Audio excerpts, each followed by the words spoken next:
Yun, good morning mga kalahi. Narito tayo ngayon sa Calasiao, Pangasinan. Meron tayong nabisitang ah ano ba tawag dito, Han? Panshare ng Calasiao. Pero nasa Canada siya. Si Cordapiong Guapito. Ngayon ay nagdadrive siya ngayon doon sa Canada. Ayun mga kalahi, bali narito tayo ngayon sa Flyers Loft, yung kung saan dito lumapag yung nag-day bird nila ng Masbate. So ayan, meron tayo rito mga pansyan na kasama. Ayan. Kay paring Guapitong Cordapio. Ayan, anong pangalan nyo kalahi? Si Papi. Papi, si Sol Papi to. Tama ba? Panshare ka rin kakalahi. Ano pa rin to, kalahi pa na natin to. Sa kayo kapatid ni Gerson, tama ba? Opo. Jason ba? Jason. O yan, si ano pangalan? Darwin. Ayan, mga si kalahing Darwin at si kalahing Papi. O ayan, mali.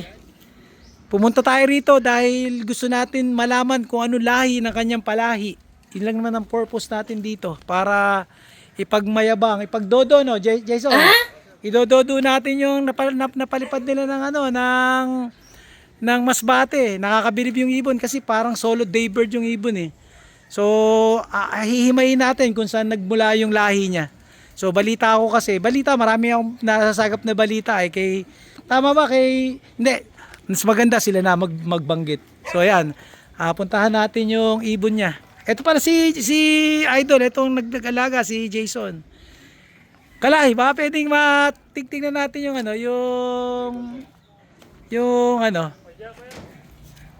anong pangalan? May pangalan na ba yun? Solo flight. Solo flight. Si Solo flight, mahihipo natin si Solo flight. Kung mahihipo natin, baka mapauwi. Kaso ayoko mag-uwi ng mga ganyang ibon, nakakaya. Pero kung pipilitin ako na ipauwi, bakit ko hindi iuwi, di ba? Pwede bang hipuin natin, Jason? Ayan. Kunin natin, pero kanina nahipo ko na. Ito si Solo flight. Nakakabilib kasi alam mo sa season ngayon, sobrang hirap ng karera. Sobrang hirap ng karera dito sa Pilipinas. Taon-taon sobrang hirap ng karera. Kaya ito mukha siyang babae, no. Babae, sir. Ayan. Baka pwedeng malaman kung ano lahi niyan, kalahi. Kwan, sir, parang si Galutira sa kasi Pogi yata yun, sir. Si Kwan. Okay, Master Pogi. Talaga. Panwi.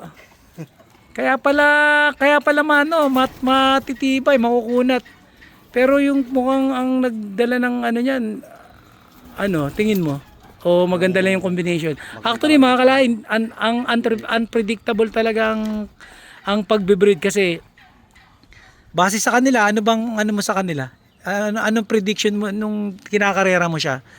Kwan, sir, parang Mabagal. pero makakwan siyang umuwi. Oh.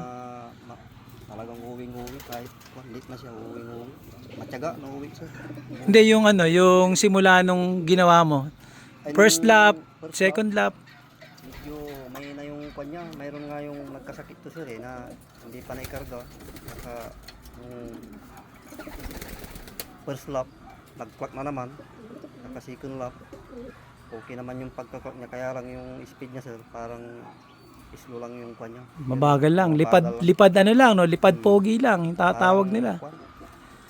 Parang distance talaga. Yun din ang base sa experience ko. Mas tumatagal yung ibon pag mababagal. So siya mabagal lang siya. Bagal, sir. Oh, ayun. Yung mabilis dito, hindi umuwi. Oh, yun ang napapansin ko lalo especially sa South Race. So, ayan. Tapos ilang tawid siya? Yes, Dom. Mommy, say I will video your live down. Ay, okay. Sige. Cut muna nga na. Teka. Ayun, tuloy natin yung yung pag-usisa sa lahi ni Solo Flight.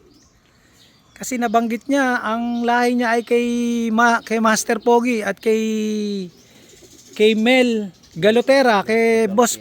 Ako, napakahusay nito sa east side ng Manila. So kanina, yung sinabi mo, first lap, medyo lipad pogi lang, no? Ayan. Medyo kwan lang, sir. islo lang yung kanya. Yung speed niya. Hanggang sa nung Sa umabot ng second, hindi ko kabisado kasi yung kanya sir. Yung sabihin ko sa yung speed, hindi ko kabisado. hindi okay lang yung speed. Kumbaga, ang mahalaga kasi yung ibon umuuwi. Yung lipad tinatawag nga nilang lipad pogi. Yung kwan lang, importante umuwi. Pero nung dumating yung ibon, naka-CCTV siya, no? Oo sir, kwan na, medyo dumidilim na, nandun sila si kwan pinsan ni ko, nagiinom sila doon. Pinabili ako, bumili nga ako ng sigarilyo. Nung kwan, pagdating niya, nung kwan, bumili ako ng sigarilyo, pagdating ko rito, hawak-hawak na nila yung ibon. Ah, hindi. Wala nakapag-video ng yung sa cellphone. Wala, yung CCTV lang, pero nakita ni Kuya Mel.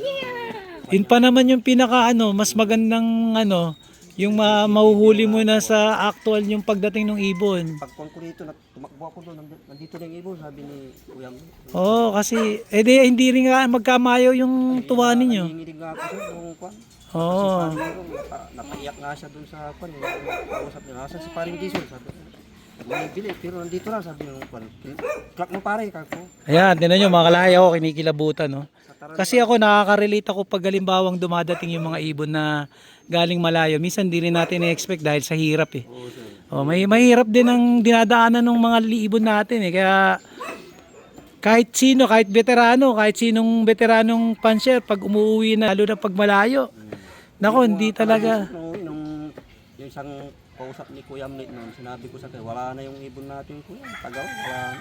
Baka pag-focus na siguro, hindi ko na inaasahan na uwi ito.